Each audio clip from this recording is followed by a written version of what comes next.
안녕하세요. 우리의 찬란한 역사를 알고 있습니까? 그럼 저와 함께 떠나보실게요. 출발. 제가 대륙사관에서 동이족을 설명하는 가운데 이런 말을 많이 듣습니다. 대륙에 삼국이 다 있으면 우리 한반도에는 누가 살았나? 대륙에 삼국이 다 있으면 우리는 중국인인가? 대륙에 삼국이 있으면 중국이 주장하는 동북 공정하고 뭐가 다른가? 이런 말을 많이 듣습니다. 우리의 한반도에는 누가 살았나? 란 질문에는 답은 뻔합니다. 우리가 살고 있습니다. 우리랑 똑같은 피를 이어받은 사람들도 대륙에 살았습니다. 그리고 살고 있습니다. 그들은 중국이라는 나라에 살고 있지만 동이족이란 선조님들의 피를 이어받은 사람들이 대륙 동부나 북부의 한족이란 이름으로 살고 있습니다. 대륙 서남 고산 지역에 묘족이 살고 태국, 라오스, 베트남, 북부 고산지대의 몽족이라고 살고 있습니다. 그들은 우리가 즐겨 사용했던 구슬 장식을 사용하는 민족들입니다. 전통 의상은 묘족이나 몽족이나 비슷합니다. 우리 고구려 전통 의상이랑 비슷합니다. 그들은 치우천왕을 숭배합니다. 그런 그들은 왜 한족에 융합되지 않고 아직까지 전통을 유지할 수 있었던 이유는 간단합니다. 고산 지역에 살았기 때문에 교류가 되지 않고 한족화가 된 사람들이 고산 지역으로 오지 않기 때문에 아직도 고구려 전통을 이어나가고 있습니다. 꼭 고구려라고 말을 하는데 왜 그럴까요? 고구려 풍습이 백제이고 신라입니다. 지금은 변해가고 있습니다. 많이 변하지는 않지만 인터넷이나 도로의 확장성 때문에 그들도 수십 년 수백 년 후에는 중국화가 되겠죠. 지배 집단인 화하족과 500년간 섞여서 살다 보면 지배 집단의 풍속 언어를 따라가게 됩니다. 그들은 죄가 없습니다. 그들을 이끌어주던 지배 세력은 한반도로 옮겨왔기 때문에 어쩔 수 없이 그들은 화하족의 지배 집단을 따를 수밖에 없습니다.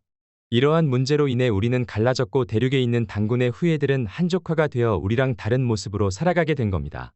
대륙에 삼국이 다 있으면 우리는 중국인인가? 란 질문에 저는 절대 아니라고 말합니다. 한반도에는 삼국이 없었다면 그렇겠죠.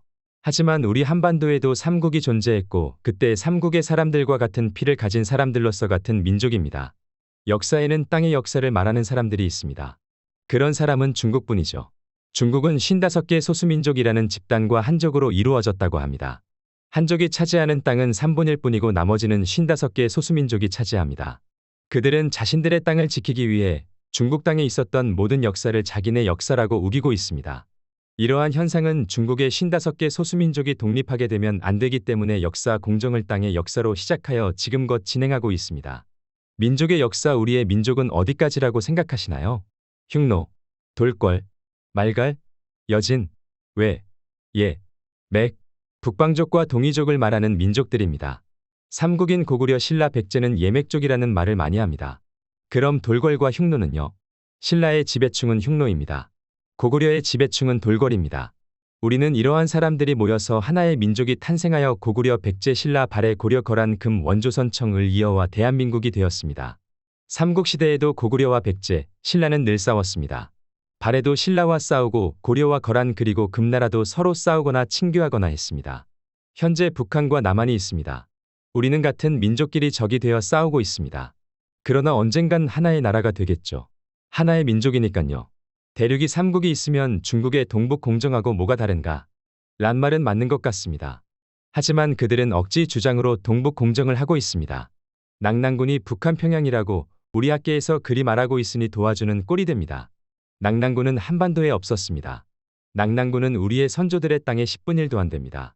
낙랑군 하나 쳐들어와서 뺏었다고 우리 한민족을 다 뺏었다고 말하면 안 되죠. 옆나라와 지내다 보면 전쟁은 늘 있는 일입니다.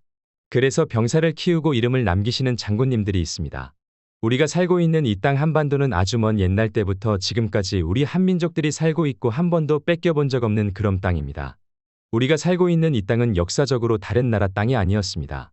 그러므로 바른 역사를 가지고 이 땅을 후대에 천년 만년 물려주어야 됩니다. 일제강점기 때 뺏기지 않았냐 하시면 안 됩니다.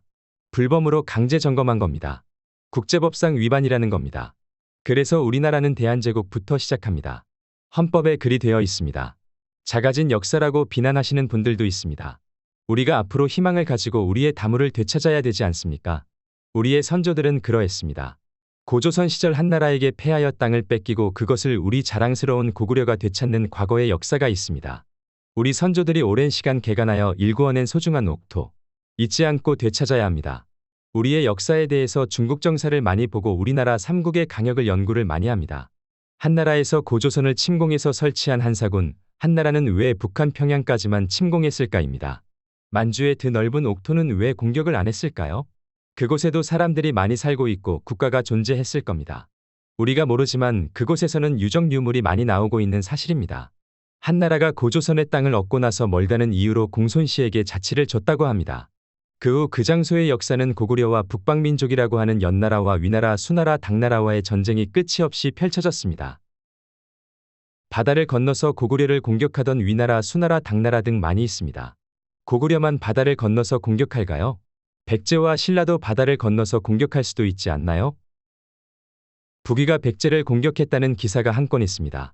기마병들이 백제를 공격했다고 해서 바다를 건너와서 공격했다고 말하는 사람보다 저 기사는 못 믿겠다라고 말하는 사람들이 더 많더라고요. 그러나 그 기록을 왜 썼을까요? 화하족 입장에서는 뼈아픈 기록이잖아요. 동쪽 오랑캐한테 공격했다가 패하고 왔는데 왜 기록을 남겼을까요? 사실을 그대로 써놓기 위해서 남겨놨겠죠. 지금부터 바다를 건너서 공격했다는 기록을 이해할 수 있게 풀어보겠습니다. 저는 한서 지리지에 나와 있는 낙랑군, 요동군, 현도군, 요서군에 흐르는 강들을 보고 중국 사설을 보고 갈석 위치를 추정하겠습니다. 이번 영상은 한서 지리지에 나와 있는 내용을 토대로 추정하는 위치입니다. 어디까지나 이건 제 생각이고 제가 비정한 위치입니다. 그럼 함께 떠나볼게요. 갈석산은 상당히 중요한 이유를 가지고 있습니다. 갈석산을 넘어 조선으로 가거나 고구려로 갑니다. 그래서 갈석산은 화하족과 고구려의 국경선이 됩니다. 현재 하북성 동북 쪽에 있는 갈석산이 있습니다. 여기에 있는 갈석산으로 역사 해석 하시는 분들도 있고 백석산을 보고 역사 해석을 하고 있는 분들이 있습니다. 저는 좀 더 들어가서 섬서성과 산서성의 경계선에 갈석산이 있다는 내용으로 전개해 나가겠습니다. 먼저 갈석산 아래에는 바다가 존재합니다. 우리가 흔히 말하는 바다입니다. 그것 또한 이해를 돕기 위해서 설명을 하겠습니다.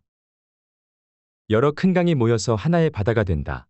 큰 강이 3개고 작은 강이 수십 개가 모이면 빠져나가는 곳이 협곡이고 지반이 단단하다면 그곳을 빠져나가는 물은 한정되어 있습니다. 그곳에는 큰 호수가 발생할 수 있으며 오랜 세월 동안 협곡의 지반이 조금씩 깎여서 호수의 출구가 넓혀지면 자연스럽게 호수는 없어지게 되고 위에서 아래로 자연스럽게 내려오는 강물이 됩니다. 제가 구글어스로 바다를 설정해 봤습니다. 출구는 협곡이고 바다가 되는 지역은 지대가 낮습니다. 남쪽 바다는 해발 약 345m 아래로 북쪽 바다는 조금 높게 잡아보았습니다. 해변이라고 생각되는 부분을 확대해서 보여드리겠습니다.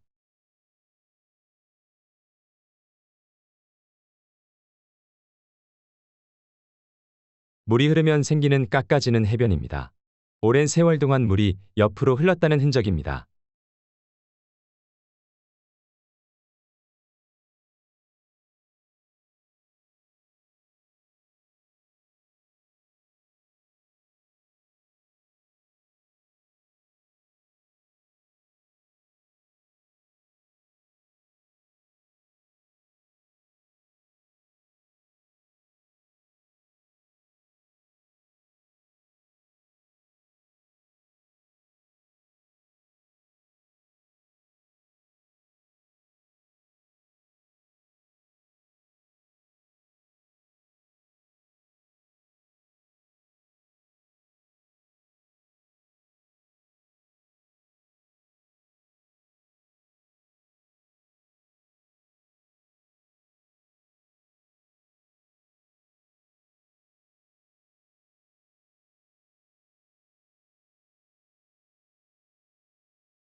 황제가 갈석산에 올라 바다를 바라보다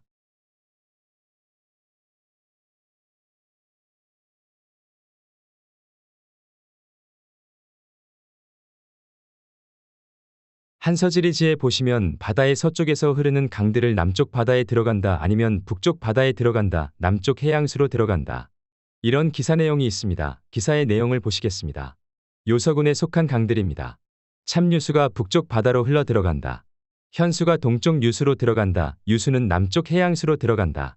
유수는 먼저 세외로부터 나와 남쪽 바다로 들어간다. 당치수가 도하연에 이르러 바다로 들어간다. 하관수가 남으로 흘러 바다로 들어간다. 바다의 남쪽과 북쪽이 나뉘어져 있습니다. 낙랑군에서 흐르는 강들을 보시겠습니다. 대수는 서쪽으로 흘러 대방에서 바다로 들어간다. 점재현, 수성현, 중지현. 폐수현, 폐수는 서쪽으로 증지에 이르러 바다로 들어간다.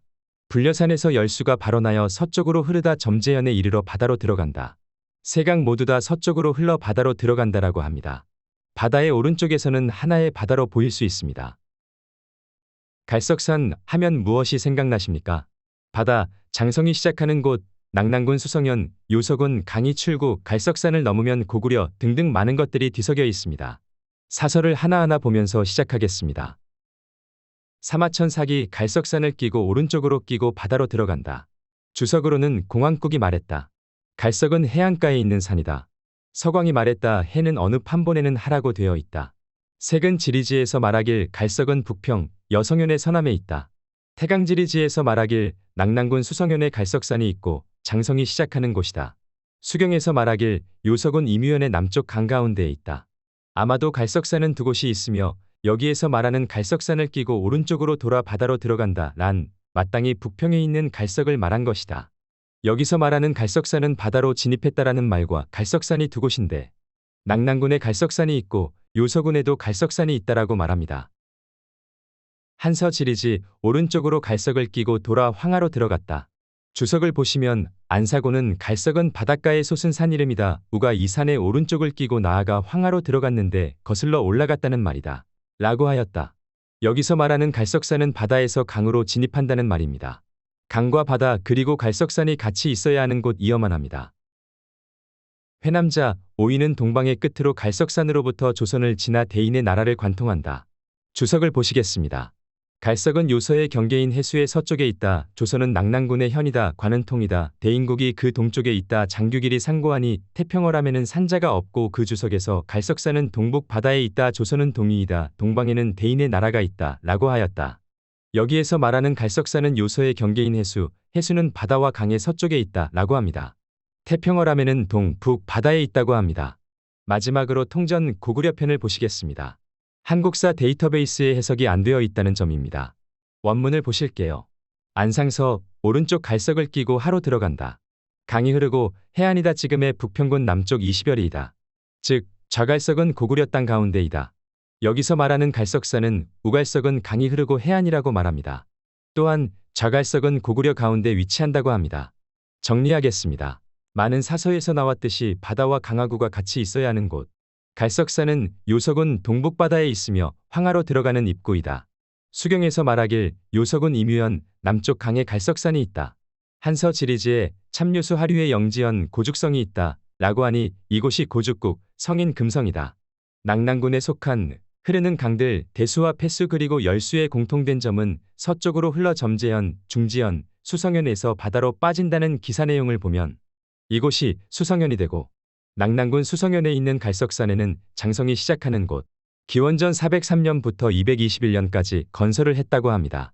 대요수는 황하강이고 현재 지금의 분수는 압록강입니다. 저 간약한 화하족과 우리 고구려의 국경은 요수를 넘어 영주에까지 이른다. 즉 동황하강을 넘어까지 고구려의 땅입니다.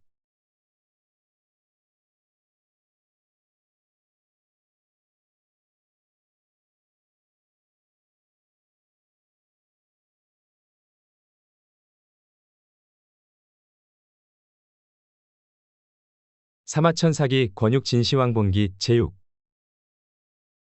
그 영토는 동쪽으로는 바다와 조선에 이르렀고 바다는 발해의 남쪽에서 양주, 소주, 대주의 동쪽 바다를 가리킨다. 동북쪽에 조선국이 있다. 괄지지에서 말했다. 고려의 수도는 평양성이며 본래 한해 낙랑군의 왕엄성이니 고조선이다. 북쪽으로는 황하를 변세로 삼으니 아울러 음산에서 요동에 이르렀다. 집회, 지리지에서는 서하군의 음산현이 있다 하였다. 영주, 하주, 승주의 북쪽에 있는 황하를 가리킨다. 음산은 삭주의 북쪽 변세 바깥에 있다. 황하 옆 음산에서부터 동쪽으로 요동에 이르기까지 장성을 쌓아 북방 경계로 삼았다.